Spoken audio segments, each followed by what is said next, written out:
Hi hello నమస్తే welcome to సరదాగా కాసేపు ఏ సెలబ్రిటీ టాక్ షో. ఈరోజు మన షోకి వచ్చేసారు డైరెక్టర్ సునీల్ కుమార్ రెడ్డి గారు. ఆయన ఏ మూవీ తీసినా ఒక ప్రత్యేకత ఉంటుంది, ఒక మెసేజ్ ఉంటుంది. ఆయన మొదటి సినిమా నుంచి ఇప్పటి వరకు కూడా ఏదో ఒక మెసేజ్ ఇస్తూనే ఒక ప్రత్యేకమైనటువంటి సినిమాలను అందించిన ఘనత సునీల్ కుమార్ రెడ్డి గారిది. మరి సునీల్ కుమార్ గారు ఒక ప్రత్యేక జర్నలే ఎందుకు తీస్తున్నారు, దీనికి పర్టికులర్ రీజన్స్ ఏమన్నా ఉన్నాయా, మరి అప్కమింగ్ ప్రాజెక్ట్స్ ఏంటి, ఇలాంటి విషయాల్ని వారిని అడిగి తెలుసుకుందాం. నమస్తే సునీల్ కుమార్ రెడ్డి గారు, ఎలా ఉన్నారు సార్? ఫైన్ అమ్మా, డూయింగ్ గుడ్, హ్యాపీ.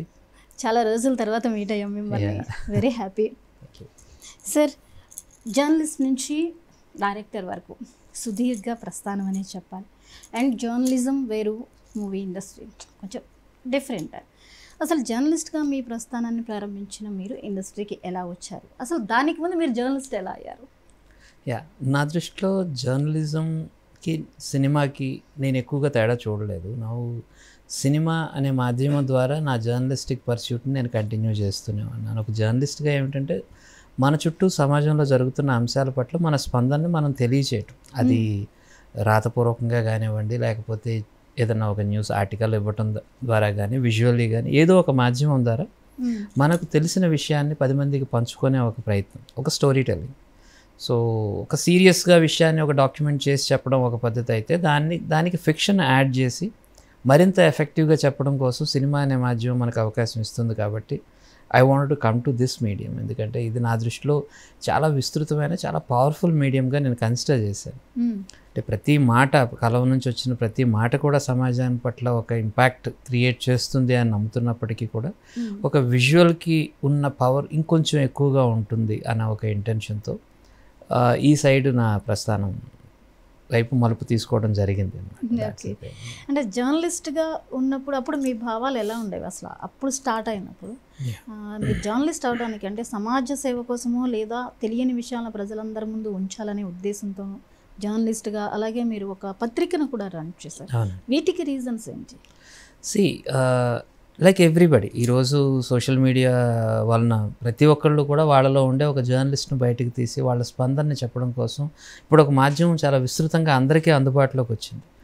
అంటే ఆ టైంకి నేను ఆ 20sలో ఉన్నప్పుడు, 25sలో ఉన్నప్పుడు నేను చెప్పడానికి ఉండే ఒకే ఒక అవకాశం ఏంటంటే పత్రికా మాధ్యమం ద్వారా మనం మనకున్న విషయాలు, మనకున్న ఒపీనియన్స్ని ప్రపంచంతో పంచుకోవాలి అనేది. ఇట్స్ ఓన్లీ ఒక రకంగా మనం చూసిన సమాజాన్ని మనకు నచ్చినా లేకపోతే మన పర్స్పెక్టివ్లో చూసి మన రిఫ్లెక్షన్ని చెప్పడం కోసం చేసే ప్రయత్నం ఒక జర్నలిస్ట్ చేసే ఒక పని. ఎలాంటి సమాజం ఉంటే బాగుంటుంది, ఎలాంటి సమాజంలో నేను ఉండాలి, నా ఫ్యూచర్ ఉండాలి, లేకపోతే నా పిల్లలు ఉండాలని నేను కోరుకుంటాను, అలాంటి సమాజం గురించి ఒక థ్రైవ్ అవ్వటం ప్రతి మనిషి చేసే ఒక పని. సో అదే నేను కూడా చేశాను. సో ఆ మాధ్యమంలో నాకు ఆ టైంకి ప్రింట్ కనిపించింది, సో ప్రింట్లో నేను రావటం జరిగింది. సో అంటే ఈ థాట్ ప్రాసెస్, మీరు ఆ ప్రొఫెషన్ ఎంచుకోవడానికి ఏమైనా మీ బ్యాక్గ్రౌండ్ ఏంటి? మీ ఫాదర్ ఎవరైనా ఇన్స్పైర్ చేశారా, లేకపోతే కాలేజెస్ డేస్లో కానీ అలా ఇన్స్పైర్ అయ్యి ఇటువైపు మీరు రావడం? సో మా ఫాదర్ది టీచింగ్ ప్రొఫెషన్ అమ్మ. సో నాన్నగారు మ్యాథమెటిక్స్ టీచ్ చేసేవాళ్ళు.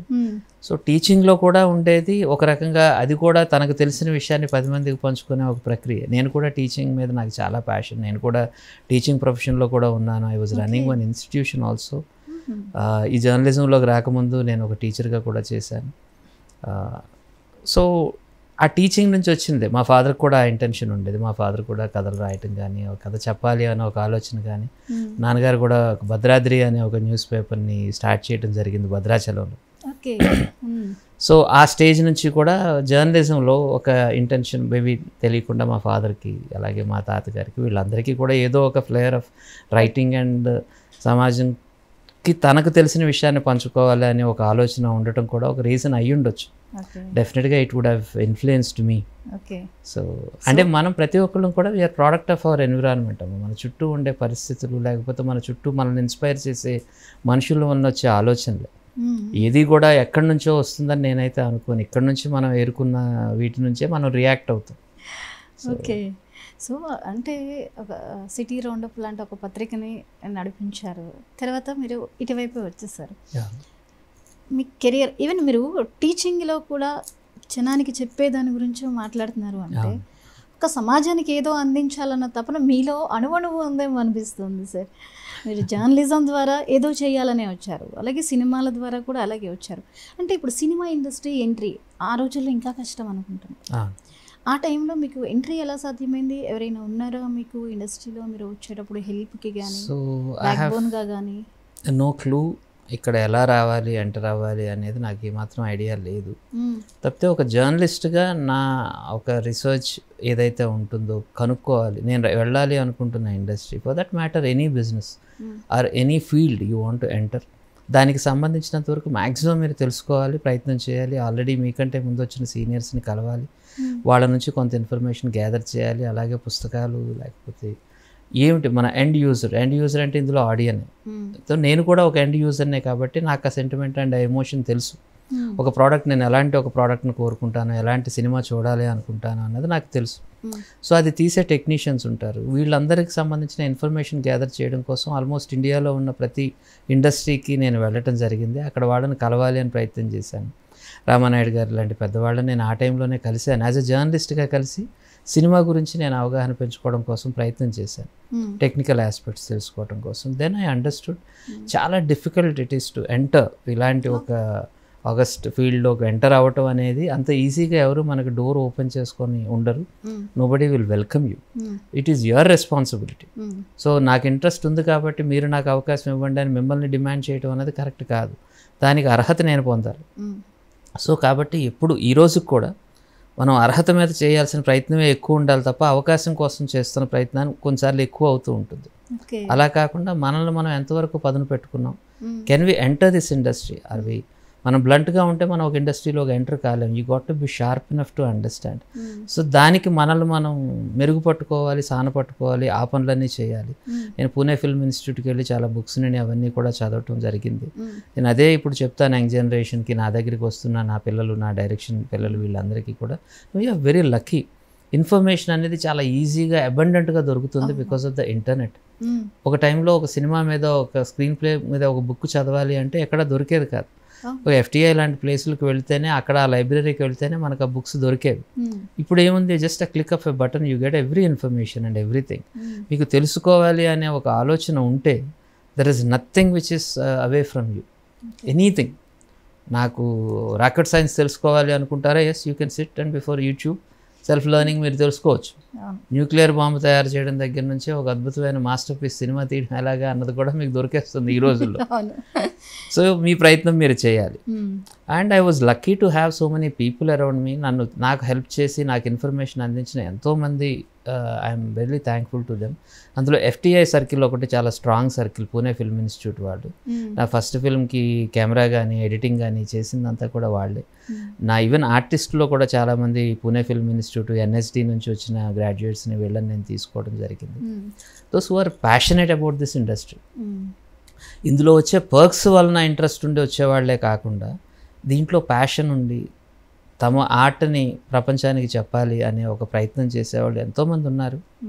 సో ఆ ప్రాసెస్లో నేను తెలుసుకోవడం కోసం వీలు పడింది నాకు. ఓకే, మొదటి సినిమా అవకాశం ఎలా వచ్చింది? అవకాశం ఏం రాలేదమ్మా. I have taken my own opportunity. I started my own production. Sir అదేం ప్రయోగం సార్, ఫస్ట్ సినిమాలని మీరే ప్రొడక్షన్, డైరెక్టర్, రైటర్. సో ఎందుకంటే ఇట్ ఈస్ వెరీ టఫ్. ఎందుకు, why should somebody give you an opportunity? నీకు ఎందుకు అవకాశం ఇవ్వాలి అంటే క్వశ్చన్కి నా దగ్గర ఆన్సర్ ఉండాలి కదా. సో నీకు ఎక్స్పీరియన్స్ లేదు, ఎక్స్పీరియన్స్ లేకుండా ఎవరో అవకాశం ఇవ్వరు. సో ఎక్స్పీరియన్స్ కావాలి అంటే ఇంకొకరు ఎవరో ఎందుకు అవకాశం ఇస్తారు? It has to be your own goal. The easiest way ఈ ఇండస్ట్రీలోకి రావడానికి ఈజీ వే ఏదైనా ఉంది అంటే ప్రొడ్యూసర్ గానే అని నాకు అర్థమైంది. సో ఒక డైరెక్టర్గా అంచెలంచెలుగా ఎదిగే అంత టైం నాకు లేదు. ఎందుకంటే బికాస్ నేను కొంచెం లేట్గా వచ్చాను. యంగ్గా వచ్చిన ప్రతి కుర్రాడికి నేను ఏం చెప్తానంటే యు ఆర్ వెరీ లక్కీ, మీరు టైం మీ సైడ్ ఉంది.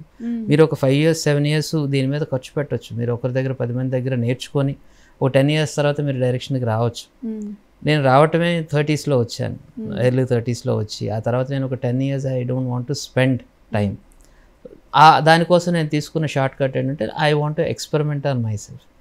అలా చేసింది నా ఫస్ట్ ఫిల్మ్ సైలెన్స్ ప్లీజ్ అనే సినిమా చేశాను. నేను ఇలా చేద్దాం అనుకుంటున్నప్పుడు నా మిత్రుడు, ప్రజెంట్ హీస్ నో మోర్, ఎక్కలే రవీంద్రబాబు అని, వాడు యుఎస్ నుంచి వాడు రావటం, నేను ఇలా సినిమా తీస్తున్నాను అన్న తర్వాత నేను కూడా జాయిన్ అవుతాను. సో ఇద్దరం కలిపి స్టార్ట్ చేసింది శ్రావ్య ఫిల్మ్స్ అనే ఒక కంపెనీ స్టార్ట్ చేసి I started my film. So ఆ తర్వాత నుంచి వి మేడ్ అరౌండ్ 17 ఫిల్మ్స్ ఆ బ్యానర్లో. ఇప్పుడు మొత్తం అన్నీ మీ బ్యానర్ నుంచి మ్యాక్సిమం 17 ఫిల్మ్స్ నా బ్యానర్లో చేశాను, మిగతా బయట ప్రొడక్షన్స్ కూడా చేశాను. I was very lucky. Ramanaidu గారు లాంటి ఒక పెద్ద బ్యానర్ ఆ సంస్థ సురేష్ ప్రొడక్షన్స్ కూడా ఒక సినిమా చేసే అవకాశం నాకు దొరికింది. అలాగే ఇప్పుడు చదలవాడి శ్రీనివాసరావు గారి బ్యానర్లో ఫిల్మ్స్ చేస్తున్నాను యాజ్ అ డైరెక్టర్గా నా. సో గతంలో ఒక ఫిల్మ్ చేశాను నేను, తెలుగులో ఫిల్మ్ మా నాన్న నక్సలైట్ అన్నది. ప్రజెంట్ ఒక హిందీ ప్రొడక్షన్ కూడా సరే చేస్తున్నారు. వాజ్ వెరీ లక్కీ, ఎందుకంటే నేను చేసిన ఈ ఫిల్మ్స్ వీటన్నిటికీ నా ఎక్స్పీరియన్స్ని ఇండస్ట్రీ కూడా గుర్తించిన తర్వాత నాకు బయట నుంచి కూడా ఆఫర్స్ రావడం మొదలయ్యాయి. ఓకే, సైలెన్స్ ప్లీజ్ దగ్గర నుంచి సంస్కార్ కాలనీ వరకు మీరు తీసుకున్న సబ్జెక్ట్స్ అన్నీ డిఫరెంట్.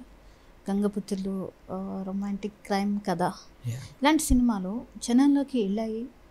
కానీ కమర్షియల్గా మీకు ఎంతవరకు మీరు అనుకున్నది సాధించారు? 24 సంవత్సరాలు నాకు నచ్చిన ఫీల్డ్లో నాకు నచ్చిన సినిమాలు అనే ఒక లగ్జరీ నేను చేయగలుగుతున్నాను అంటే డెఫినెట్గా నన్ను నేను సక్సెస్ఫుల్గానే కన్సిడర్ చేస్తాను. బట్ ఈరోజు సొసైటీకి ఉండే యాడ్ స్టిక్స్ ప్రకారం నేను సక్సెస్ అవునా కాదా, ఐఎమ్ నాట్ బాదర్. బికాస్ ఈ వ్యాలిడేషన్ కంటే కూడా నేను ప్రజెంట్ ఒక 2 సినిమాలు చేసి ఇంకొక 2 సినిమాలు చేయడానికి రెడీగా ఉన్న ఒక ప్రొడక్షన్, ఒక మైండ్ సెట్లో నేను ఉన్నప్పుడు definitely I think I'm good enough and I'm happy enough. So ఆ ఆస్పెక్ట్లో చూస్తే నా balance sheet very strong. Okay sir, ఇంత స్ట్రాంగ్గా మీరు ఇండస్ట్రీలో ఎలా ఉంటున్నారు సార్? సక్సెస్ ఫెయిల్యూర్ అనేది it's definitely not in your hands అమ్మ. అసలు మీరు లెక్కే వేయట్లేదు. మీరు సక్సెస్, నాకు ఈ సక్సెస్ కావాలో, ఇన్ని సక్సెస్లు నా దాంట్లో ఉండాలి అని చెప్పేసి మీరు లెక్కే వేయకుండా మెసేజ్ ఓరియంటెడ్ మీద మీరు ఎక్కువ ఫోకస్ పెట్టినట్టు అనిపిస్తుంది. మా నాన్న నక్సలైట్ కానివ్వండి, గంగపుత్రులు కానివ్వండి, రొమాంటిక్ క్రైమ్ కథ కానివ్వండి, కొన్ని youthful movies and Sanskar colony, ప్రతి దాంట్లోనూ ఒక మెసేజ్తో పాటు కాస్త బోల్డ్నెస్ కనిపిస్తుంది. ఎందువల్ల బోల్డ్నెస్ మస్ట్ అయిందా? మరి ఇంత మెసేజ్ ఇస్తున్న it depends on subject to subject. I don't say boldness అన్ని సబ్జెక్ట్స్కి అవసరం అని నేను అనుకోను. ఎందుకంటే ఒక సంస్కార్ కాలనీ తర్వాత నేను రిలీజ్ చేసిన ఇంకొక సినిమా వెల్కమ్ టు తిహార్ కాలేజ్ అనేది ఎడ్యుకేషన్ దీని మీద నేను చేశాను. Whereas there is no love story in that film at all. కేవలం బోల్డ్నెస్, కేవలం రొమాన్స్ దీని మీదే సినిమా చెప్పాలని కానీ చేయాలని కానీ ఆలోచన నాకు ఏ రోజు లేదు. గంగపుత్రులు అనే సినిమాలో అదొక టాపికల్ సినిమా. ఆ గంగపుత్రుల సమస్యల గురించి నేను చెప్పిన ఒక సినిమా. గల్ఫ్ అనే సినిమా గల్ఫ్ మైగ్రేషన్ గురించి చెప్పిన సినిమా. వలస అనే సినిమా ఈ కోవిడ్ టైంలో, పాండమిక్ టైంలో డైలీ లేబరర్స్ వాళ్ళు పడిన ప్రాబ్లమ్స్ గురించి నేను చెప్పిన ఒక సినిమా. వీటన్నిటిలో కూడా predominantly there is nothing romance కానీ లేకపోతే కేవలం కమర్షియల్ అంశాలు మాత్రమే అనేం కాదు. యాజ్ అ ఫిల్మ్ మేకర్ ఒక్కొక్క టాపిక్ మీద ఒక విజువల్ నేరేటివ్ కూడా ఉండాలి. సో అది కమర్షియల్లీ పే చేస్తేనే, లేకపోతే ప్రీవియస్గా 10 ఫిల్మ్స్ చేస్తేనే 11వ సినిమాగా నేను చేయాలి అనే ఇంటెన్షన్ అయితే నాకు లేదు. నేను ఒక విషయం చెప్పాలి అని అనుకున్నాను అండ్ చాలా స్ట్రాంగ్గా నాకు అనిపించింది అన్నప్పుడు నేను చెప్పడానికి ప్రయత్నం చేస్తాను. అండ్ ఐఎమ్ థ్యాంక్ఫుల్, నాకు అలాంటి ఒక టీం, నన్ను సపోర్ట్ చేసే ఒక టీం నా వెనక నిలబడడం వలన అది పాసిబుల్ అయిందమ్మ. Nothing, cinema can never be an individual's dream. ఒక కథ అంటారా, నేను సొంతంగా రాసుకోగలను, నేను చెప్పగలను కథ నాది, నా సొంతం అని. బట్ వేరే సినిమా గురించి నేను ఎప్పుడు ఆ మాట చెప్పను. సో మనం ఒక ఇంటర్వ్యూ చేస్తుంటేనే ఇక్కడ ఇంతమంది వర్క్ చేస్తూ ఉంటారు, వీళ్ళందరూ ఓన్ చేసుకుంటే కానీ ఒక మంచి అవుట్పుట్ బయటికి రాదు. సినిమా కూడా అంతే, ఒక 100 మంది కలిసి ఒక కళ కంటే అది cinema. So it is not my individual. ఇది అలాంటి ఒక టీం నాకు సమకూరడం అన్నది, అంత యంగ్ టీం ఎప్పటికెప్పుడు నా వెనక నిలబడి ఒక మంచి సినిమా చేయడానికి ముందుకు రావటం వలన నేను చేస్తున్నా. అండ్ సక్సెస్ ఫెయిల్యూర్కి సంబంధం లేకుండా నేను ఎందుకు ఫిల్మ్ చేయగలుగుతున్నానంటే నేను చెప్పే ప్రాసెస్ సక్సెస్ఫుల్ అవునా కాదా అన్నది నాకు మెయిన్. ప్రాసెస్ని ఎంజాయ్ చేయకుండా వచ్చే రిజల్ట్ని మాత్రమే ఎంజాయ్ చేయాలి అనుకునే మైండ్ సెట్ నాకు ఎప్పుడు లేదు. జనం ఇష్టం, ఒకసారి సక్సెస్ఫుల్ చేస్తారు, ఒక్కొక్కసారి రిజెక్ట్ చేస్తారు. రిజెక్ట్ చేసినప్పుడు మనం అర్థం చేసుకోవాలి వాళ్ళకి నేను ఎంత బాగా చెప్పలేకపోయాను, ఎలా చెప్తే బాగుండేది అనేది. It's learning experience. ప్రతి సినిమాలో నేను ఏదో ఒకటి నేర్చుకుంటూ ఉంటాను తప్ప నేను ఏ రోజు ఆడియన్స్ని తప్పు పట్టలేదు. సో డెఫినెట్గా నాకున్న లిమిటేషన్నే నేను అర్థం చేసుకున్నాను. వాళ్ళకి ఎఫెక్టివ్గా నేను చెప్పలేకపోయాను, వాళ్ళ దాకా నా సబ్జెక్ట్ తీసుకెళ్ళలేకపోయాను, ఇది నా ఫెయిల్యూర్. నెక్స్ట్ సారి నేను దాన్ని ఎలా రెక్టిఫై చేసుకోవాలి అనే ఒక ప్రయత్నం చేస్తానే తప్ప వాళ్ళు ఫలానా సినిమాకి నచ్చారు కాబట్టి అలాంటి సినిమా ఇంకొకటి చేద్దామని నా మనసులోకి ఎప్పుడూ రాలేదు. But never craft in movies అన్ని డిఫరెంట్, ఎప్పుడు సామాజిక అంశాలే ప్రధానంగా కనిపిస్తూ ఉంటాయి. దాదాపు మీరు 18 అవార్డులు వచ్చాయి మీ మూవీస్కి, వాటిల్లో నంది అవార్డులు, ఫిల్మ్ఫేర్ వరకు వెళ్ళినటువంటి సినిమాలు, ఇంత క్రెడిబిలిటీ ఉన్నటువంటి డైరెక్టర్ మీరు. మరి ఇండస్ట్రీలో మీరు ఎంచుకునే సినిమాకి కొత్త వాళ్ళని మీరు ఎంచుకోవడానికి రీజన్ ఏంటి? జనరల్గా ఒక డైరెక్టర్ తను ఎలివేట్ అవ్వాలన్నా, కమర్షియల్ మీకు థాట్ లేకపోయినా ఒక నేము బ్రాండ్ ఉన్న హీరోలతో చేయాలి, ఈ ఆస్పెక్ట్స్ ఆలోచిస్తూ ఉంటారు. బట్ మీ ఏ సినిమాలోనూ క్యాస్టింగ్ సెలెక్షన్ అది కనిపించదు, ఎందువల్ల? It depends on subject to subject అమ్మా. ప్రజెంట్ నేను చేస్తున్న హిందీ సినిమాలో సల్మాన్ ఖాన్ గారి brother Arbaaz Khan is playing as a lead character. So ఆ సబ్జెక్ట్కి నాకు అతనైతే బాగుంటుంది అని అనిపించింది. Because I wanted a personality to tell a story. ఒక్కొక్క ఫిల్మ్కి ఒక పర్సనాలిటీ కావాలి. సో వాళ్ళ త్రూ చెప్పడం వలన ఎక్కువ మందికి కన్వే అవుతుంది. కొన్ని అండర్ డాగ్ ఫిల్మ్స్ ఉంటాయి, ఏదో కష్టపడుతున్నాడు, 10 రూపాయలు సంపాదించడం కోసం చాలా తిప్పలు పడుతూ ఉన్నాడు, ఫ్యామిలీని పోషించడం కోసం చచ్చిపోయే పరిస్థితిలో ఉన్నాడు అన్నప్పుడు I can't convince it with star హీరోని కూర్చోబెట్టి స్టార్ హీరో 100 రూపాయల కోసం కష్టపడుతున్నాడు, చెమటలు కక్కుతున్నాడు అంటే it doesn't look nice. So వాళ్ళకి చెప్పాల్సిన కథ ఉన్నప్పుడు, ఆల్రెడీ ఒక హీరో తన ఒక మెసేజ్ ఇవ్వాలి అనుకుంటున్నప్పుడు డెఫినెట్గా వాళ్ళ దాకా వెళ్ళాలి, వెళితేనే ఎఫెక్టివ్గా ఉంటుంది. సో నేనేదో ఒక కొత్త వాళ్ళని ఇంట్రడ్యూస్ చేసి ఒక ఇంట్రడక్షన్ ఫైటు, ఒక ఇంట్రడక్షన్ సాంగ్ పెట్టి ఆడియన్స్ని ఉర్రూతులు ఊకిద్దాము అనుకుంటే ఐఎమ్ ఎ ఫుల్. సో కేవలం మా అబ్బాయి హీరో కాబట్టి మీరు చూడండి అని అడిగితే okay, you happily watch it, అంతే తప్పించి నేను ఎందుకు చూస్తాను అంటాడు audience. So that is a different thing. Underdog సినిమాలు మనం చెప్తున్నప్పుడు, ఒక రొమాంటిక్ క్రైమ్ కథ లాంటి సినిమా చెప్తున్నప్పుడు I wanted fresh faces to convey story. I can't have a star.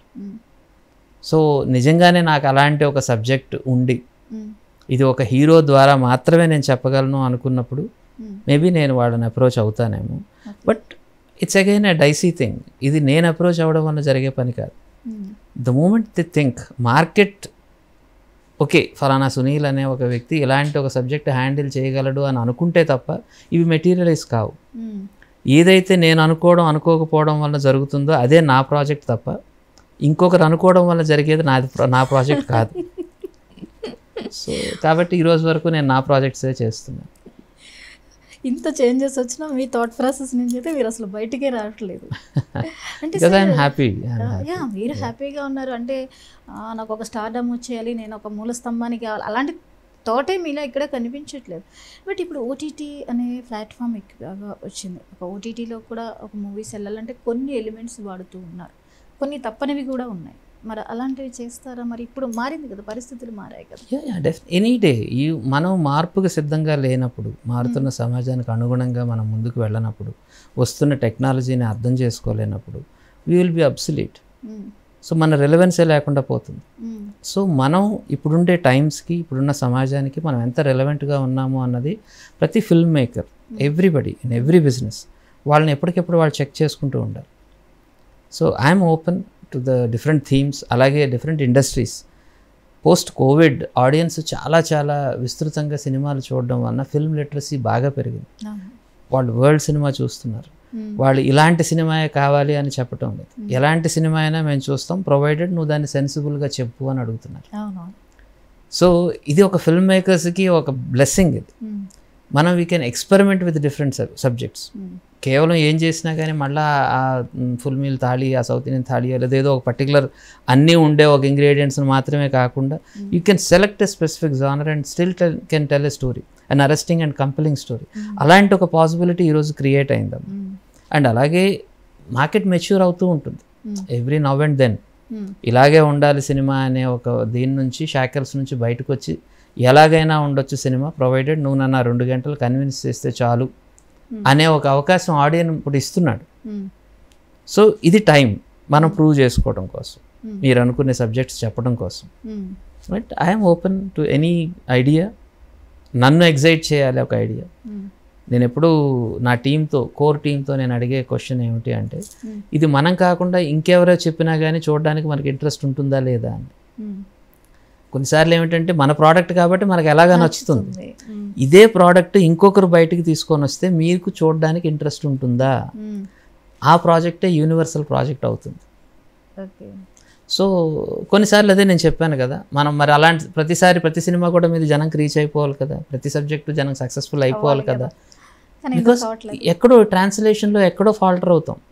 ఒక మంచి ఆలోచనని ఒక పేపర్ మీదకి తీసుకొని వచ్చి దాన్ని విజువల్కి తీసుకొచ్చే ప్రాసెస్లో ఒక్కో టీం ఒక్కొక్క దగ్గర ఫాల్టర్ అవుతూ ఉంటుంది.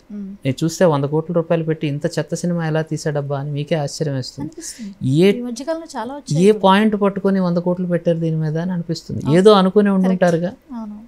బట్ కానీ ఈ ట్రాన్స్లేషన్లో ఎక్కడో కొన్ని మంచి విషయాలకు అప్పుబడిపోయి అనవసరమైన చెత్త అంతా దాని మీద పేరుకోవటం వలన ఆ మంచి విషయం ఎక్కడో హైజాక్ అయిపోతూ ఉంటుంది. మీరన్నట్టుగా కొన్ని 100 కోట్ల ఒక ప్రాసెస్ చేసిన తర్వాత సినిమాలు డిజాస్టర్లు అయిపోతున్నాయి. అక్కడ లోపం ఎక్కడ ప్రధానంగా ఎక్కడ జరుగుతుంది, ఆ ఎఫెక్ట్ ఎవరికి పడుతుంది సార్?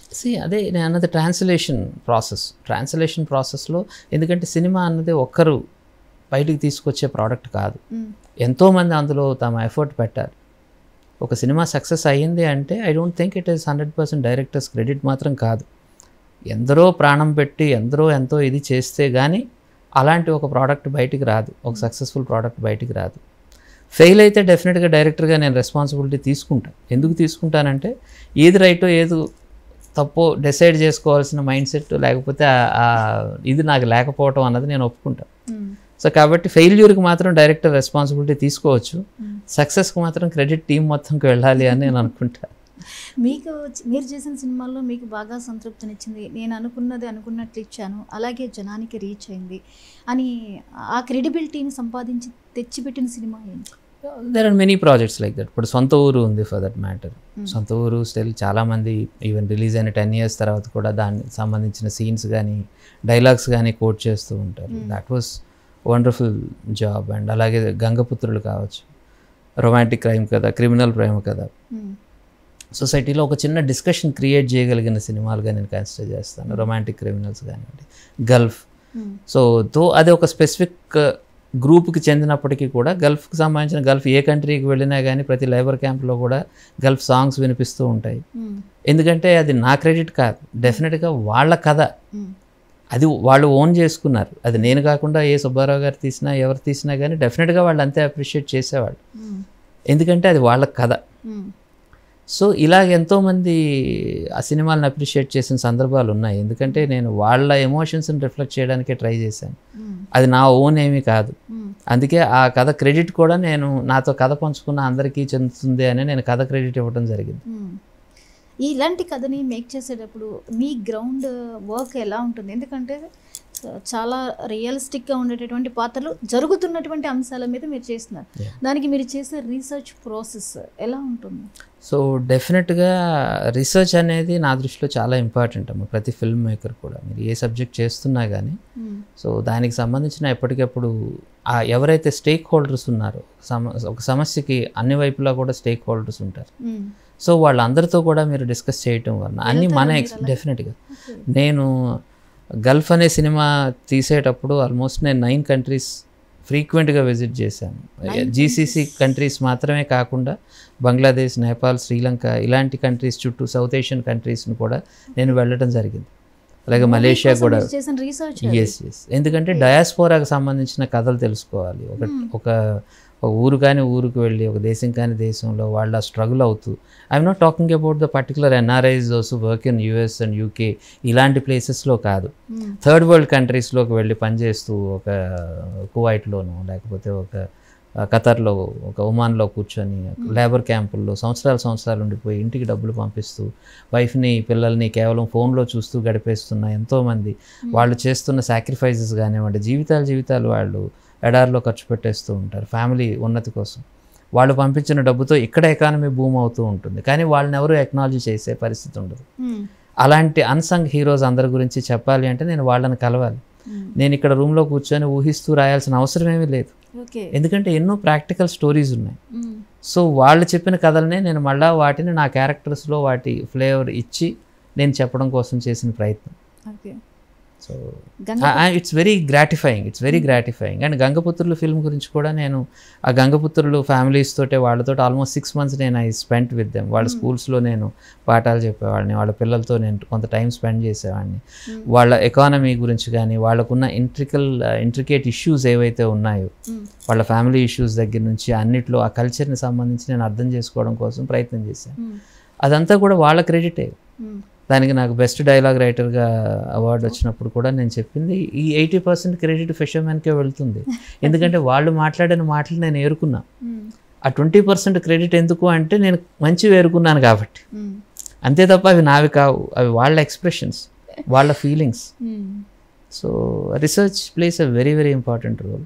ఎందుకంటే మీరు ఒక ఆడియన్కి ఒక 6 నెలల రీసెర్చ్ తాలూకా కండెన్స్డ్ ఫామ్ని మీరు ఇస్తున్నారు. ఒక బుక్ కానివ్వండి, ఒక సినిమా కానివ్వండి, అది నా లైఫ్ ఎక్స్పీరియన్సెస్ని మొత్తాన్ని లేదా కొన్ని వందల మంది లైఫ్ ఎక్స్పీరియన్సెస్ని క్రోడీకరించి ఒక 2 hours క్యాప్స్యూల్గా మనం ఇస్తున్నాం. సో డెఫినెట్గా అందులో మీరు ఎక్కడా మిస్టేక్ చేయకూడదు. అందులో మీరు ఎక్కడ ఒక కేర్లెస్నెస్ చేయాల్సిన అవసరం లేదు. నిజం ఇంత వాస్తవంగా ఇంత అద్భుతంగా మన కళ్ళ ముందు కనిపిస్తున్నప్పుడు దానికి మనం ఏదో విపరీతంగా ఊహించేసి రాయాల్సిన అవసరమే ఉంది. అంటే మీరు గంగపుత్ర లాంటి సినిమా తీసినప్పుడు అప్పుడు ఉన్నటువంటి పరిస్థితులు వేరు, సామాజిక పరిస్థితులు. అంటే ఇప్పుడు జనం సినిమాల మీద ఉన్నటువంటి వాళ్ళ థాట్ ప్రాసెస్ వేరు. మీరు తీసిన ఆ టైంలో దానిని రిసీవ్ చేసుకునే ప్రాసెస్ అప్పుడు ఆడియన్స్లో ఉందా? డెఫినెట్లీ దాని ఇంపాక్ట్ అయితే అది క్రియేట్ చేయగలిగింది. ఎందుకనంటే ఇప్పుడు ఫర్ ఎగ్జాంపుల్ గల్ఫ్ సినిమా గురించి అసెంబ్లీలో డిస్కషన్ వచ్చింది. గల్ఫ్ వర్కర్స్ గురించి ఒక ఎమ్మెల్యే ఆ సినిమాని ఒక సబ్జెక్ట్గా పెట్టి ఎగ్జాంపుల్గా చెప్పడం జరిగింది. అంటే ఒక చట్టసభలో కూడా ఒక వినిపించగలిగే ఒక వాయిస్. అలాగే గంగపుత్రుల తాలూకా స్టేట్ వైడ్ మీటింగ్ కన్వీన్ చేసినప్పుడు నన్ను కూడా ఒక గెస్ట్గా ఇన్వైట్ చేసి వాళ్ళ సమస్యల గురించి రిప్రజెంటేషన్ గవర్నమెంట్కి ఇవ్వడం గురించి నన్ను కూడా వాళ్ళు ముందు పెట్టుకున్నారు. సో ఇదే కాంట్రిబ్యూషన్, ఒక ఫిల్మ్ మేకర్ కాంట్రిబ్యూషన్ ఏమిటి అంటే ఒక సమాజంలో నేను కూడా ఒక పార్ట్.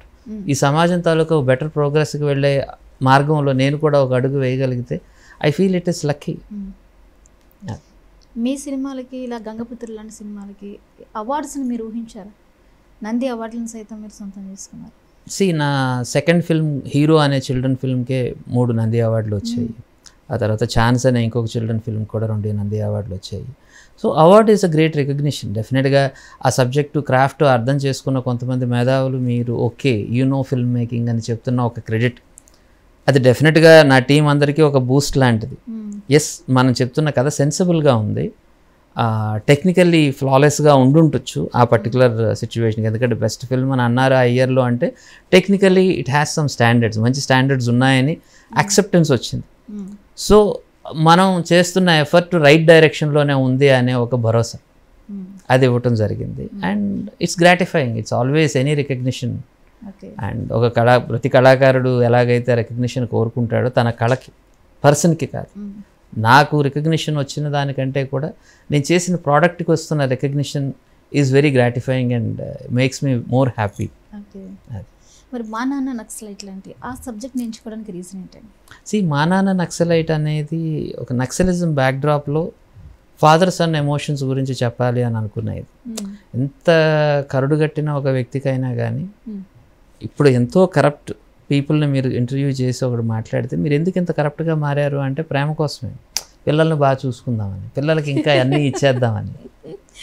ఒక ధృతరాష్ట్ర ప్రేమ అయి ఉండొచ్చు, మనందరికీ అది నెగిటివ్గా అనిపించవచ్చు, కానీ అతని పాయింట్ ఆఫ్ వ్యూలో చూస్తే ఏ మనిషి ఏ తప్పు చేసినా దానికి కారణం ప్రేమే అయి ఉంటుంది. ఒక పాజిటివ్ ఎమోషన్ ఒక నెగిటివ్ అవుట్కమ్ తీసుకొని రావచ్చు. సమాజం అంతా కూడా హేట్ చేసే ఒక టెర్రరిస్ట్లో కూడా ఒక మంచి ఒపీనియన్ ఉండొచ్చు. అలాగే సమాజం కోసం అందరినీ వదిలేసి వెళ్ళిపోయిన ఒక నక్సలైట్ కూడా తన కొడుకును చూసుకోవాలి అనే ఒక తపన ఉండొచ్చు. సో ఒక స్ట్రాంగ్గా కనిపించే ఒక పర్సన్ వెనక కనిపించిన ఆ సాఫ్ట్నెస్ ఏదైతే ఉంటుందో, ఆ వెన్న ఏదైతే ఉంటుందో లోపల, ఆ తడి గురించి మాట్లాడాలి అని, ఒక తండ్రి కొడుకుల రిలేషన్షిప్ గురించి చెప్పాలి అనే ఇంటెన్షన్తో తీసుకున్నది మా నాన్న నక్సలైట్ అనే ఒక సబ్జెక్ట్. ఓకే, ఇప్పుడు తీహార్ కాలేజ్ కానివ్వండి, హనీబీ కానివ్వండి, మళ్ళీ ఇవి డిఫరెంట్ జర్నల్ అనిపిస్తూ ఉంటాయి. అసలు నక్సలైట్ లాంటి సినిమా నుంచి గంగపుత్రులు ఇలా చూస్తే మీది ఒక్కదానికొకటి సంబంధమే కనిపించదు. అంత ధైర్యంగా మీరు మూవీస్ ఎలా చేస్తున్నారు? ఒక డైరెక్టర్ ఒక బ్రాండ్ వేసుకుంటే ఈ డైరెక్టర్ నుంచి ఈ సినిమాలే వస్తాయి, ఈ డైరెక్టర్ సినిమాలో పాటలు బాగుంటాయి, లేకపోతే స్టోరీ బాగుంటుంది, ఇట్లా కొన్ని ఉంటాయి, కామెడీ జోనల్ ఈయన బాగా చేస్తారు. బట్ మీరు ఇలాంటి ఇమేజ్కి పరిమితం కాకుండా పూర్తిగా సామాజిక అంశాల మీద ఆ గట్స్ ఎలా వస్తున్నాయి మీకు అసలు? It's one time opportunity. Life అనేది ఇట్స్ వన్ టైం ఆపర్చునిటీ. ఎలాంటి మార్పు కోరుకోవట్లేదు మీరు మీ కెరియర్ నుంచి? అంటే మీరే అన్నారుగా ప్రతి సినిమాలో ఏదో ఒక మార్పు, ఏదో ఒక కొత్తదనం అనేది. ఒక సినిమా మీద నేను ఒక 6 నెలలు, 1 సంవత్సరం స్పెండ్ చేస్తున్నాను అంటే it's part of my life. ఆ జీవితంలో 1 సంవత్సరం, ఆ సంవత్సరాన్ని ఇన్వెస్ట్ చేయాలి అంటే అది డెఫినెట్గా నాకు నచ్చిందే అయి ఉండాలి తప్ప, నాకు ఎగ్జైటింగ్ కలిగించేదే అయి ఉండాలి తప్ప, ఏదో ఒక ఎండ్లో ఒక రిజల్ట్, ఒక శుక్రవారం నువ్వు జిందాబాద్ అని అనే ఒక మాట కోసం నేను తప్పించాల్సిన అవసరం ఏం లేదు. ఆ మిగతా 364 రోజులు కూడా నాకు చాలా ఇంపార్టెంట్. ఆ ప్రాసెస్ని నేను ఎంజాయ్ చేయకపోతే ఆ వచ్చే ఆ ఒక్కరోజు రిజల్ట్ ఇంపార్టెంట్ కాదు నాకు. So all the 364 days are equally important than that one day. ఆ శుక్రవారం తెల్లవారి నాకు వచ్చే ఎస్ కానీ నో కానీ 2 అవ్వచ్చు. మీరు డెఫినెట్గా అన్ని కమర్షియల్ ఈసారి డబ్బుల కోసమే చేద్దాం అనుకుంటే డబ్బులు వచ్చేవి. అదంత ఈజీ ఏమీ కాదు. మీరు చేస్తారని ఆశ మాకు లేదు అసలు, ఇప్పుడు మాట్లాడే అసలు లేదు. నో అంటే వచ్చిన సందర్భాలు కూడా ఉన్నాయి. That's what I'm telling. నేను అంతే ఆనెస్ట్గా ఎలాంటి దీంతో ఉన్నాను, అదే దీంట్లో రొమాంటిక్ క్రైమ్ కథ సినిమాని కూడా చేశాను. అది it was a big hit. So నేను గంగపుత్రులు, సొంత ఊరు ఎంత ఆనెస్ట్గా చేశానో ఇంతే ఆనెస్ట్గా ఈ సినిమాని కూడా చేశాను. కాకపోతే ఇది సక్సెస్ అవ్వడం వల్ల చాలామంది ఏమనుకున్నారంటే ఒక కమర్షియల్ ఎలిమెంట్ కోసం స్టూప్ అయ్యాడేమో అని నా మీద కామెంట్ చేసిన వాళ్ళు కూడా ఉన్నారు. కానీ but my intention was clear. ఈ సినిమాలో నేను ఇలా చెప్పాలనుకున్నాను, ఇలా చెప్పాను. ఈ సినిమా ఇంకోలా చెప్పాలనుకున్నాను, ఇంకోలా చెప్తాను. వై షుడ్ ఐ, నా ఫ్రీడమ్ నేను ఎందుకు వదులుకోవటం? మరి సంస్కార్ కాలనీ ఈ విషయంలో కూడా మీరు చాలా కాంట్రవర్షియల్ ఫేస్ చేస్తున్నారు కదా.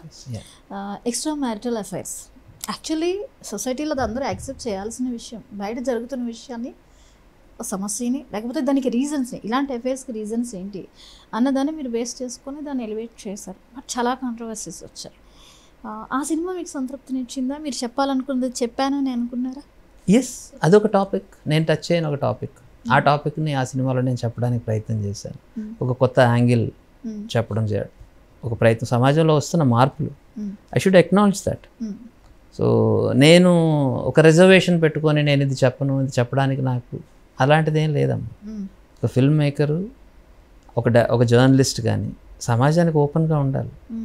కేవలం నాకు నచ్చిందే చూస్తాను, నాకు నచ్చింది నేను చూడను, సమాజంలో ఏం జరిగినా కానీ అక్నాలెడ్జ్ చేయను అనే ఒక మైండ్ సెట్ కరెక్ట్ కాదు అన్నది నా ఒపీనియన్. మంచో చెడు మన చుట్టూ జరుగుతున్న సమాజంలో ఏదన్నా ఉన్నప్పుడు దాన్ని డిస్కస్ చేయటం అవసరం. చాలా మటుకు మనం కొన్ని విషయాలని, ఫండమెంటల్ ఇష్యూస్ని డిస్కస్ చేయకుండా కార్పెట్ కిందకి తోసేస్తూ ఉంటాం. అది కరెక్ట్ కాదు. నేను చెప్పిన క్రిమినల్ ప్రేమ కథ అనే ఒక సినిమా కూడా చాలా కాంట్రవర్సీస్ క్రియేట్ చేసింది. ఇండియాలో జరిగే 90% రేప్స్ ఇంట్లోనే జరుగుతూ ఉంటాయి. సో దాని గురించి ఎవరో మాట్లాడు. రోడ్డు మీద జరిగే ఒక రేపు, ఒక క్యాపిటల్లో జరిగిన ఒక రేప్ గురించి మనం కొవ్వొత్తులు పట్టుకొని తిరుగుతాం, కానీ ప్రతి పక్కింట్లో జరిగే రేప్ గురించి మనం గొంతు ఎప్పుడూ విప్పాం. ఇవాళ రేపు ఫ్యామిలీలోనే ఎంతో మంది అబ్యూజ్ అవుతున్నటువంటి పరిస్థితులు ఉన్నాయి. 53% of the women, Indian women ఇళ్లలో రేపుకి గురవుతున్నారు, లేకపోతే వైలేషన్కి గురవుతున్నారు అనేది మన స్టాటిస్టిక్స్ చెప్తున్నప్పుడు మనం దాన్ని అక్నాలెడ్జ్ చేయాలి. సో దానికోసం నేను ఆ సినిమా చేసినప్పుడు కూడా నాకు చాలా కాంట్రవర్సీస్ వచ్చాయి. పోస్టర్లు తగలబెట్టడం, ఇవి అవి చేశారు. But it had it's impact. అది డెఫినెట్గా తన పని అది చేసింది. ఎంతోమంది అమ్మాయిలు ఈ విషయాన్ని బోల్డ్గా రిపోర్ట్ చేయడం కూడా మొదలుపెట్టారు ఆ సినిమా తర్వాత అన్నది నాకు పోలీస్ డిపార్ట్మెంట్ నుంచి కూడా కొంతమంది చెప్పడం జరిగింది. And I felt happy. Cinema అనేది ఒక కాన్ఫిడెన్స్ ఇవ్వగలగాలి. ఎస్, నేను ఒక్కదాన్నే కాదు, ప్రపంచంలో చాలామంది ఇలాంటి దీన్ని ఫేస్ చేస్తూ ఉన్నారు, బయటకి రాగలుగుతున్నారు. దీన్ని మనం బయటకు వచ్చి వాయిస్ వినిపిస్తే తప్ప దీనికి అడ్డుకట్ట వేయలేము అనేటువంటి థాట్ ప్రాసెస్ కూడా క్రియేట్ చేయగలిగారు. అంటే సినిమా వల్ల సమాజం మార్చేయగలం నేను చూడండి, అదేమీ కాదమ్మా. ఆల్రెడీ మారడానికి సిద్ధంగా ఉండే సమాజానికి ఇంకొక నడ్జ్, ఇంకొంచెం పుష్ చేయడానికి ఇది ఉపయోగపడవచ్చు అంతే. మరి ఈ సంస్కార్ కాలనీ వచ్చినప్పుడు కూడా ఒక యంగ్ అబ్బాయితో, సో ఒక మేల్ ప్రాస్టిట్యూషన్కి సంబంధించిన కూడా ఒక ఎలిమెంట్ అందులో టచ్ చేయడం జరిగింది. అది చేస్తున్నప్పుడు ఈ కాంట్రవర్సీని మీరు ముందే కాంట్రవర్సీస్ పార్ట్ ఆఫ్ లైఫ్. అవన్నీ అంటే కాంట్రవర్సీ చెయ్యాలి అని నేను కావాలని ఏ మాట అంటే మనోభావాలు దెబ్బతీయొచ్చు అని ప్రయత్నం చేసి ఏ మాటలు అంటే నా బొమ్మలు తగలబెడతారు, దిష్టి బొమ్మలు తగలబెడితే దానివల్ల న్యూస్ కొంచెం మైలేజ్ వచ్చి మార్నింగ్ షోకి జనం ఎక్కువ మంది వస్తారు, ఇలాంటి ఆలోచనలు నాకేం లేవమ్మా. I don't need to stoop to that level. ఒకవేళ జరుగుతుందేమో అని భయపడి నేను చెప్పాలి అనుకున్న విషయాన్ని మానేసే అంత పిరిగితనం కూడా లేదు. కేవలం అలాగా జనాల్ని రెచ్చగొట్టి బాధపెట్టి దాని నుంచి ఎక్కువ లబ్ధి పొందాలనే దుర్మార్గపు ఆలోచన నా మనసులో లేదు. రిలీజ్ అయిన తర్వాత మీకు వచ్చినటువంటి ఫీడ్బ్యాక్ ఏంటి సంస్కార్ కాలనీకి? మీకు ట్రైలర్ వచ్చినప్పుడు అయితే చాలా డిస్కషన్స్. అవును, after release after release it's good. కొంత ఎంటర్టైన్మెంట్ ఎలిమెంట్గా కొంతమంది చూస్తారు. కొన్నిసార్లు ఏమిటి అంటే మీరు ఒక ఇంటెన్షన్తో ఒక ఫిల్మ్ చేస్తే జనం ఇంకొక ఇంటెన్షన్లో దాన్ని చూడాలనుకోవచ్చు. బట్ కానీ ఫైనల్గా అల్టిమేట్గా మీరు అనుకున్న పాయింట్ ఏదైతే ఉందో అది రీచ్ అవుతుంది. చాలామంది కొంతమంది క్రిటిసైజ్ చేస్తారు సినిమా వాళ్ళు, సగం 12 రీళ్ళు అన్నీ కూడా తప్పులు చూపించి 13 రీల్లో పెద్ద నీతి బోధలు చేస్తూ ఉంటారు. ఇది ఏమిటి, ఇది కరెక్టా అని. This is how stories are told. నేను ఎప్పుడు అనేది రామాయణంలో కూడా చివరి రీల్లోనే రావణాసురుడు చచ్చిపోతాడు కానీ ఫస్ట్ రీల్లో చచ్చిపోడండి. సో ఒక నెగిటివ్ పర్సన్ని కూడా మనం చూపించాలి, ఒక ఎలివేట్ చేయాల్సి ఉంటుంది. అదే కథ చెప్పే విధానం. అంతే తప్పించి అందరూ మంచి క్యారెక్టర్లు ఉన్నారు, సో రాముడు హ్యాపీగా పరిపాలన చేస్తూ ఉన్నాడు, కైకేయి లాంటి ఒక మదర్ లేదు, సో ఆయన అడవికి వెళ్ళాల్సిన అవసరం లేదు, ఇవన్నీ కావాలి సమాజంలో. అతను అడవికి వెళ్ళాలి, హీరో కష్టాలు పడాలి. సో ఆ తర్వాతే ఫైనల్ రీల్లోనే అతను బయటకు వస్తాడు. హరిశ్చంద్రుడు కూడా అబద్ధాలు చెప్పడం వల్ల కష్టపడ్డాడండి అని ఎవరికన్నా అర్థమైతే మనం ఏం చేయగలం? కానీ చెప్పాలనుకున్న విషయం ఏంటంటే 14వ రీల్లోనే దేవుడు వచ్చి నువ్వు నిజం చెప్పడం వలన నువ్వు ఇంత గొప్పవాడు అయ్యావురా అని చెప్తాడు. బట్ అప్పటి వరకు అతను కష్టాలే ఫేస్ చేస్తున్నాడు. ఎందుకని? ఒక మంచి పని చేయాలి అనుకున్నప్పుడు కూడా చాలా చెడు ఇంపాక్ట్ మనం చూడాల్సి వస్తుంది. That is how stories are effectively told. So ఎవరైనా దాని మీద నాకు కామెంట్ చేస్తారు అనుకున్నా కానీ నేనేం పెద్దగా దానికి రియాక్ట్ అవ్వను. యాజ్ లాంగ్ యాజ్ మీ ఇంటెన్షన్ క్లియర్గా ఉండాలి. మీరు మంచి ఇంటెన్షన్తో నిజంగానే ఇది ఒక రేపొద్దున నా డాటర్ ఆ సినిమా చూసినా, నా కొడుకు ఈ సినిమా చూసినా వాళ్ళు నెగిటివ్గా ఇంపాక్ట్ కాకూడదు అనే ఒక బేసిక్ స్పృహ ప్రతి ఫిల్మ్ మేకర్కి కూడా ఉండాలి. అండ్ నేను ఆ స్పృహతోనే సినిమా తీస్తున్నాను అని నేను నమ్ముతున్నాను. ఎందుకంటే నాకు కూడా 2 పిల్లలు ఉన్నారు. I'm also a responsible citizen. ఇవన్నీ కూడా జాగ్రత్తగా మనం చూసుకోవాలి. మీ ఫ్యామిలీ మెంబర్స్ వీటి మీద డిస్కస్ చేస్తారా? ఇలాంటి కంటెంట్స్ని మీరు ఎందుకు టచ్ చేస్తున్నారని కానీ, లేకపోతే అలా చేయండి కానీ ఏమైనా ఇన్వాల్వ్ అవుతారు అసలు? ఏం లేదు. తప్పితే నా పిల్లలు అడుగుతారు ఈ సినిమాని మేము చూడొచ్చు అంటే లేదు చూడకూడదు, ఎందుకంటే ఇది ఏ సర్టిఫికేట్ సినిమా, మీరు 18 years వచ్చాక చూడొచ్చు అని చెప్తారు. ఒకవేళ ఇన్ కేస్ దానికి ఏ సర్టిఫికేట్ వస్తే. సో అంతే తప్ప నేను ఇది ఎందుకు చేస్తున్నావు ఎందుకు చేయలేదు అనేది ఇట్స్ టోటల్ నా పర్సనల్ ఒపీనియన్. నేను నా టీంతోనే డిస్కస్ చేస్తాను, ఇలాంటి ఒక సినిమా చేస్తున్నాం, ఇలాంటి ఒక సబ్జెక్ట్ చేస్తున్నాం అన్నది. ఎందుకంటే టీం గ్రౌండ్లో ఉండి వర్క్ చేయాలి and they should be inspired. వాళ్ళు ఇన్స్పైర్ అయితేనే ఒక మంచి ప్రోడక్ట్ బయటకు వస్తుంది తప్ప. But whereas family as an individual నేను ఇంటికి వచ్చిన తర్వాత I'm a simple husband and a simple father, అంతే. ఐఎమ్ నాట్ ఎ డైరెక్టర్ అక్కడ, అంతే. సో మీరు ప్రతి మూవీకి ఎంతో గ్రౌండ్ వర్క్ చేస్తారు, రీసెర్చ్ చేస్తారు. ఒక ఉమెన్ అబ్యూజ్ అవ్వడానికి కానివ్వండి, లేదా ఎక్స్ట్రా మ్యారిటల్ అఫైర్లోకి వెళ్ళిపోవాల్సిన పరిస్థితులు కానీ మీరు చేసిన రీసెర్చ్లో మీరు అర్థం చేసుకున్నది ఏంటివి? పర్టికులర్ ఇలాంటివి రావడానికి ఏం రీజన్స్ కనిపించాయి మీకు? అంటే బేసిక్ థింగ్ కమ్యూనికేషన్ అమ్మా. పిల్లలకి పేరెంట్స్కి మధ్యలో కమ్యూనికేషన్ చాలా అవసరం. ఆ కమ్యూనికేషన్ ఎప్పుడైతే తగ్గుతూ వెళ్తూ ఉంటుందో సో పిల్లలు డ్రిఫ్ట్ అయిపోతూ ఉంటారు. అంటే ఇప్పుడు నేను అనుకున్న ఈ జనరేషన్ పరంగా మనం అనుకున్న సిద్ధాంతాలు మాత్రమే కరెక్ట్ అని నేనేం చెప్పటం లేదు, కానీ మీ కాంట్రిబ్యూషన్ ఉండాలి పిల్లల పెంపకం. వాళ్ళతో మీరు ఓపెన్గా డిస్కస్ చేయగలగాలి ఏ విషయమైనా. చేయగలిగినప్పుడు చాలా సమస్యలు క్లియర్ అవుతాయి. ఎప్పుడైతే పేరెంట్స్కి పిల్లలకి లేకపోతే ఎనీ రిలేషన్షిప్ కమ్యూనికేషన్ ఎప్పుడు వీక్ అవుతుందో అప్పుడు అది డిసింటిగ్రేట్ అవ్వడం మొదలవుతుంది any relationship. So I strongly recommend to communicate. ఎందుకంటే మనకు మాధ్యమాలు ఎక్కువైపోయాయి, ఫోన్ వచ్చింది, విపరీతంగా కమ్యూనికేషన్. ప్రతి గంటకి నేనేం చేస్తున్నాను అందరికీ తెలుస్తుంది. బట్ కానీ యాక్చువల్ నేను ఏం అనుకుంటున్నానో, నా బాధ ఏంటి, నా కష్టం ఏంటి ఎవరికి తెలియదు. అంత 1-to-1 కమ్యూనికేషన్ చేసుకోగలిగే ఒక రిలేషన్షిప్స్ కూడా అవసరం. ఓకే, రైటర్, ప్రొడ్యూసర్, డైరెక్టర్, ఈ మూడిట్లోనే మీకు సాటిస్ఫాక్షన్ ఇచ్చేదేంటి? నాకు వాటిలో పెద్ద డిఫరెన్స్ ఏం తెలియదు. ఎందుకంటే నేను అనుకున్న ఒక కథని నేనే చెప్తున్నాను కాబట్టి, రైటర్గా డైరెక్టర్గా రెండు మెర్జ్ అయిపోయిన ఒక ఎమోషన్స్. అండ్ యాజ్ అ ప్రొడ్యూసర్గా కొన్ని సినిమాలని అక్కడ రిస్క్గా ఉండే సినిమా అన్నది, అలాంటి సినిమాని నేను ఎవరికి రికమెండ్ చేయను. ఆ సబ్జెక్ట్ నేను ఎవరికి చెప్పను, అది నేనే తీసుకుంటాను.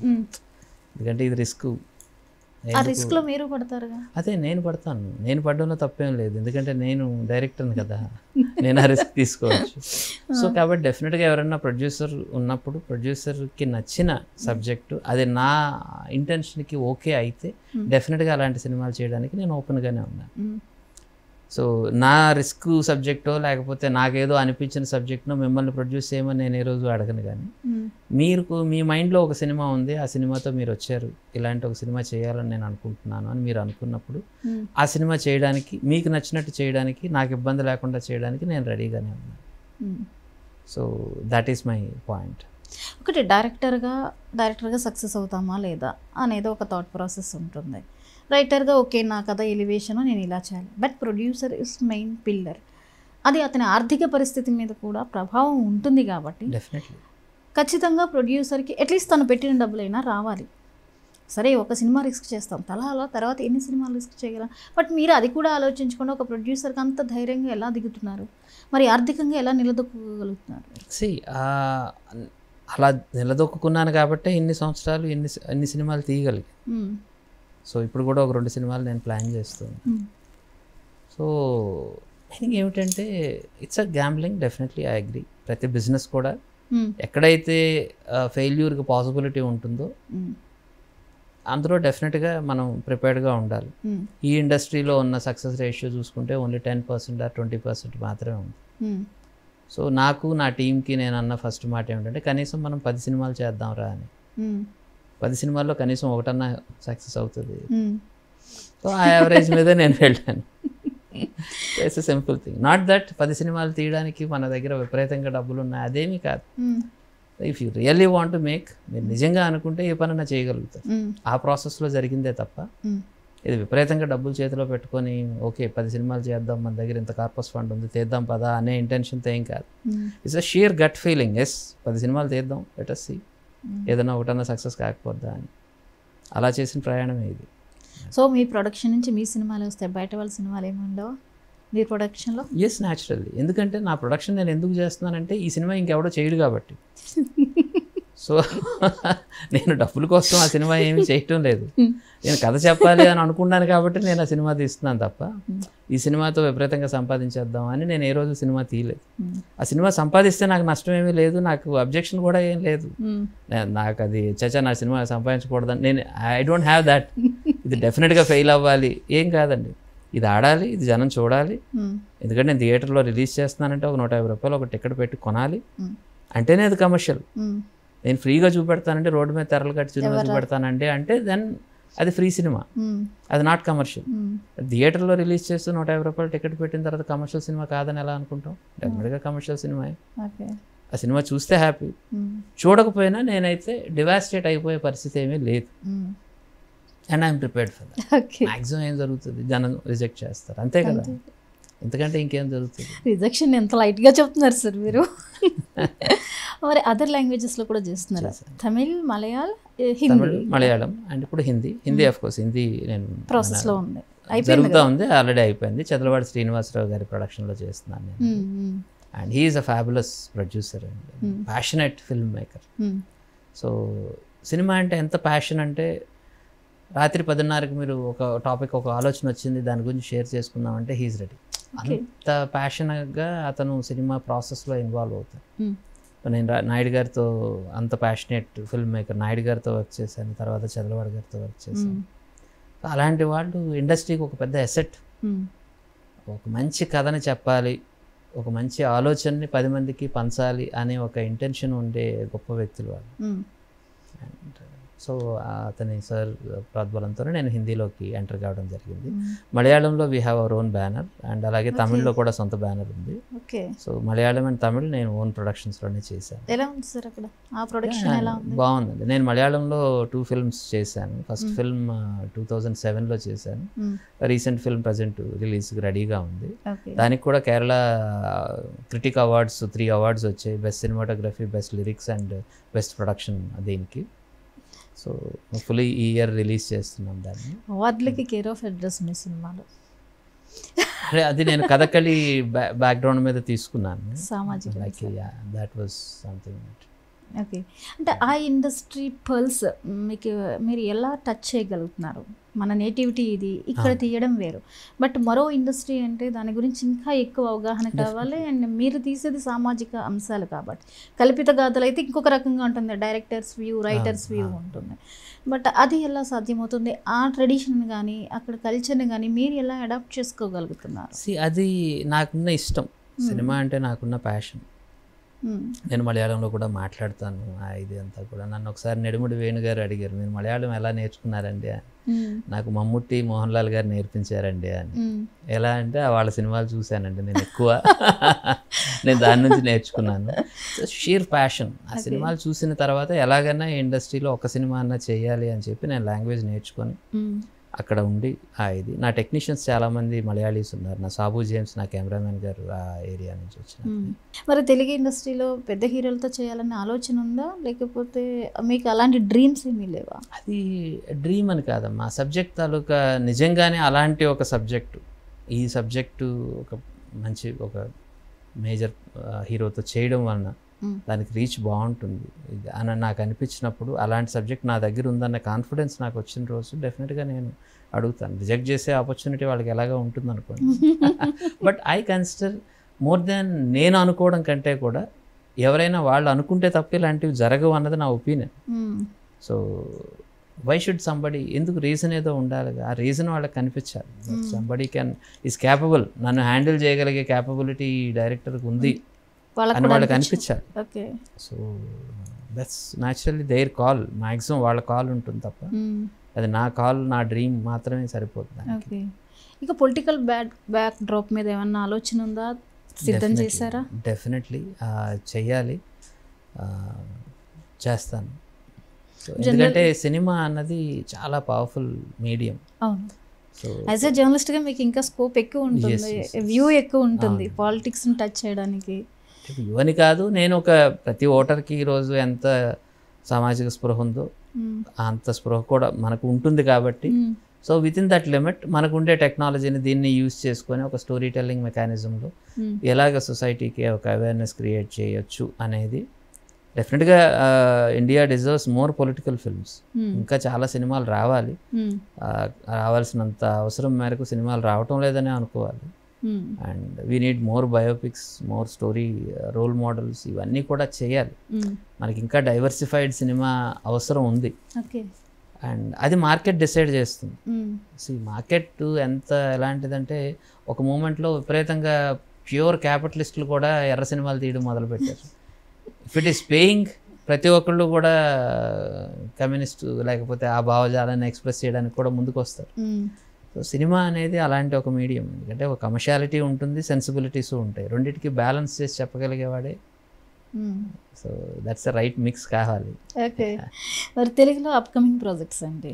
సో రైట్ నౌ ఒక 2 ప్రాజెక్ట్స్ మీద ఐడియాస్ డిస్కషన్స్లో ఉన్నాయి. దాని ప్రీ ప్రొడక్షన్ జరుగుతూ ఉంది.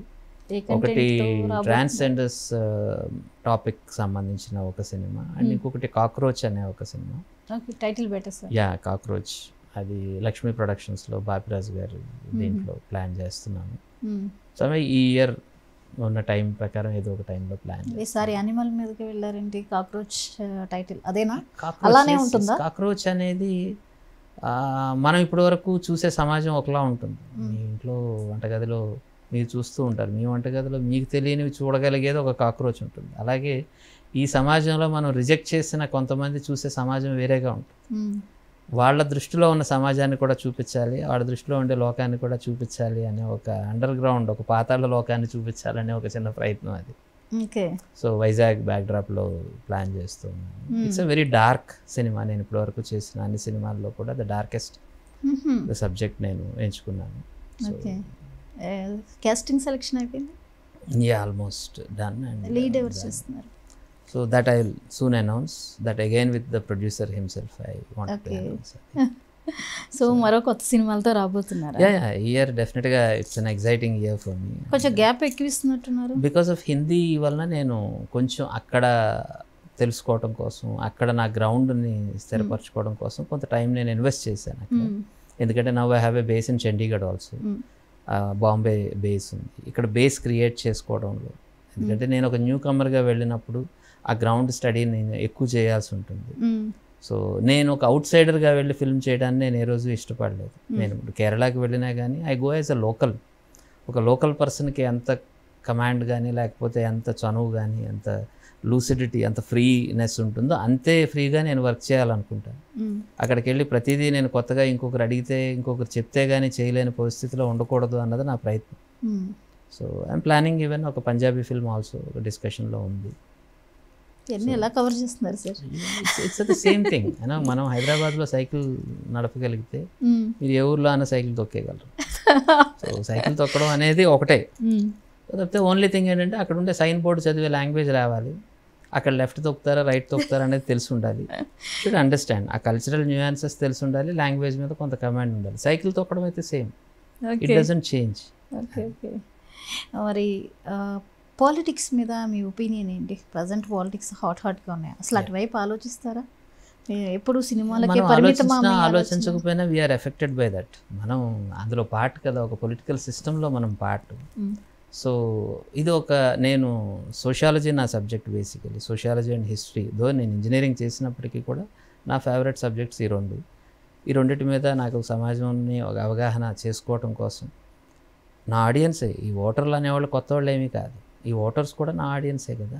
వీళ్ళ మైండ్ సెట్ ఎలా ఉంది, వీళ్ళ ఎక్స్పెక్టేషన్స్ ఎలా ఉన్నాయి, వీళ్ళ తీసుకొని, అంటే ఇండియా లాంటి ఒక పెద్ద జైంట్, ఒక elephant, you can say that అది ఎంత బ్యూటిఫుల్గా ఒక స్మూత్ పొలిటికల్ షిఫ్ట్ తీసుకోగలుగుతుంది అనేది it self is a miracle.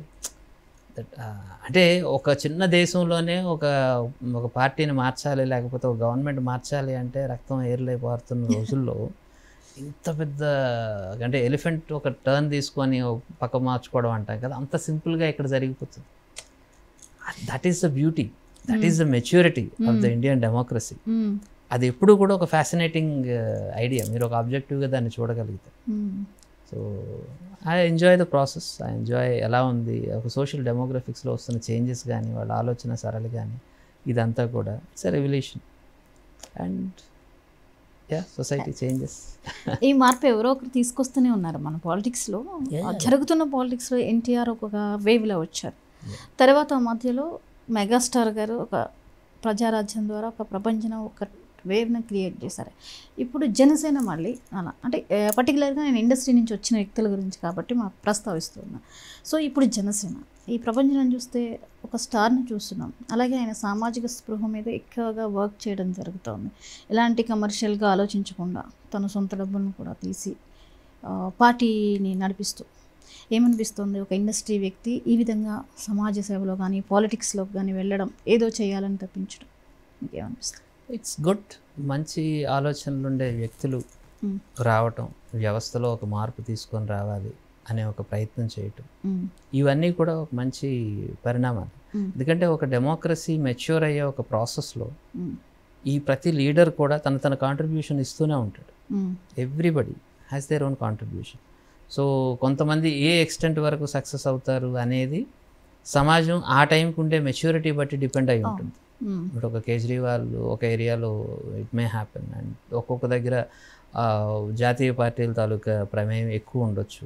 రకరకాల ఈక్వేషన్స్ మారుతూ ఉంటాయి. ఒక సమాజాన్ని మార్చే ఒక దశలో ఒక ఎవల్యూషనరీ ప్రాసెస్ అంటాం. ఎందుకంటే ఇక్కడ కొన్నిసార్లు మనం ఎన్టీఆర్ గారి లాంటి దాంట్లో ఒక సడన్ టాక్టోనిక్ షిఫ్ట్, పారాడైమ్ షిఫ్ట్ జరిగిన సందర్భాలు ఉండొచ్చు. బట్ అండ్ అలాగే కేజ్రీవాల్ కూడా అలాంటి ఒక సందర్భం తీసుకొని వచ్చారు. బట్ మనం చూసేది ఏమిటి అంటే ప్రతి మెచ్యూర్డ్ సమాజం కూడా జరుగుతున్న మార్పుల్ని కీన్గా అబ్జర్వ్ చేస్తూ ఉంటుంది. ఈ గేమ్లో ఎంతవరకు ఎవరు స్టిక్ ఆన్ అయి ఉంటారు అనేది వాళ్ళు లాంగ్ టర్మ్లో తమ లీడర్షిప్ క్వాలిటీస్ని ప్రూవ్ చేసుకునే ఒక అవకాశం ఇస్తుంది. So that is what actually we are looking at.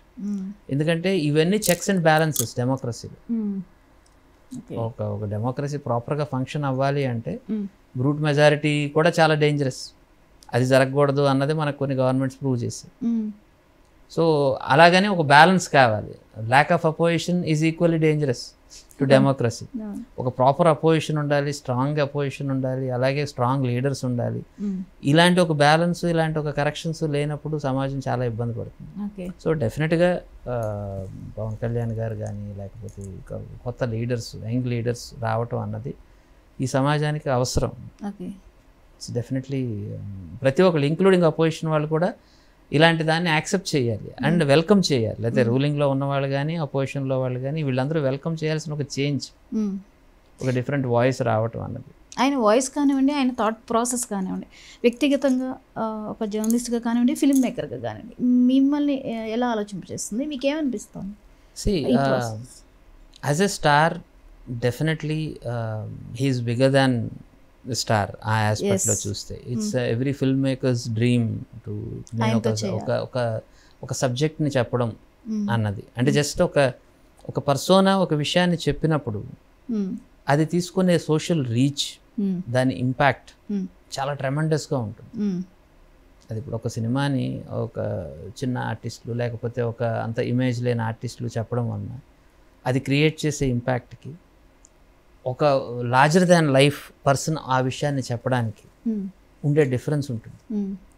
ఆ డిఫరెన్స్ వలన సమాజంలో చాలా చాలా మౌలికమైన మార్పులు కూడా తీసుకునే అవకాశం ఉంది. ఇప్పుడు చిరంజీవి గారు మీరు ముగ్గురికి సాయం చేయండి, ఆ ముగ్గురు ఇంకొకరు సాయం, ఇలాంటి ఒక ఆలోచన తాలూకా సీడ్ ఏదైతే ఉందో అది సమాజంలో చాలా మంచి మార్పులు తీసుకొని వస్తుంది.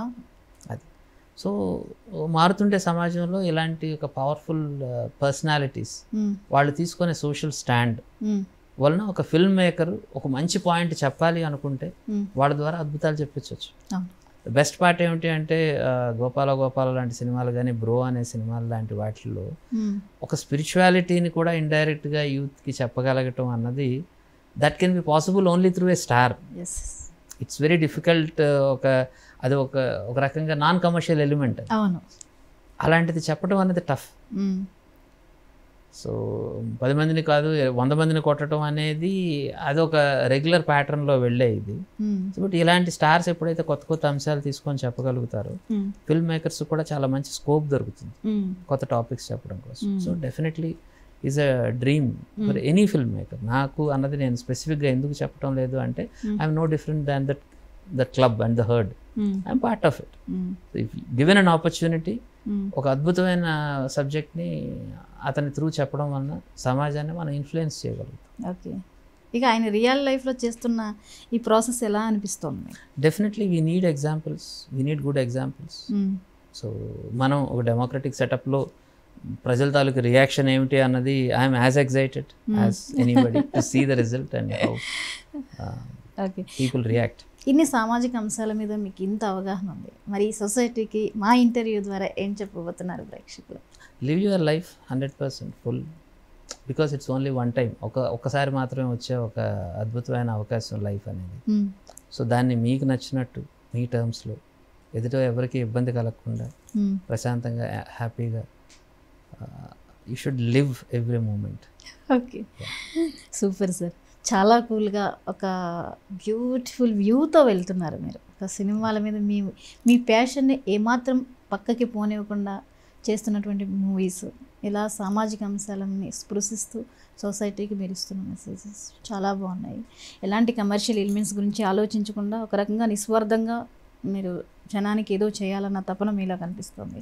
ఇటువంటి మంచి మూవీస్ చేయండి. అలాగే వీలైతే కొందరి పాయింట్ ఆఫ్ వ్యూలో కొందరి ప్రేక్షకుల కోసం అయినా కమర్షియల్ ఎలిమెంట్స్తో ఏదైనా ట్రై చేస్తారేమో, మీ నుంచి వస్తుందేమో అని మేమైతే ఎదురు చూస్తూ ఉంటాం. బట్ మీ ప్రాసెస్ని ఇలాగే కొనసాగించండి. Thank you so much sir, మాకు సమయాన్ని ఇచ్చినందుకు, ఇన్ని విషయాలు మాట్లాడినందుకు థ్యాంక్ యూ. చూసారు కదండి, సరదాగా కాసేపులో డైరెక్టర్ సునీల్ కుమార్ రెడ్డి గారితో ఇంటర్వ్యూ. మరో సెలబ్రిటీతో మళ్ళీ కలుద్దాం. Keep watching 99 TV.